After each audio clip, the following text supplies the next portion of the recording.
С Камилом Гаджиевым у нас был такой договор, что хотели вот этот бой подождать на турнире совместном, который мы организуем, в честь отца. Это будет примерно сентябрь, да? Да. В легком весе за пояс будет Шамиль драться в своем прощальном бою за ихний пояс. Соперник будет Нариман Аббасов. Нариман чемпион. Они вроде бы, он сказал, что устное согласие дали, они ждали нашего боя, чтобы он выиграл, и дальше уже прощальный бой пройдет за пояс Fight Nights. Так что это такой...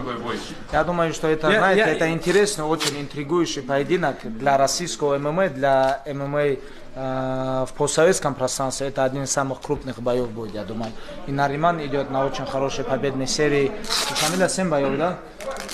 7 или 8, он даже запутался. Я думаю, что это очень интересный поединок будет. Сейчас будем общаться уже с руководством AMC Fight Nights и посмотрим вообще, что там вообще у них, какие планы.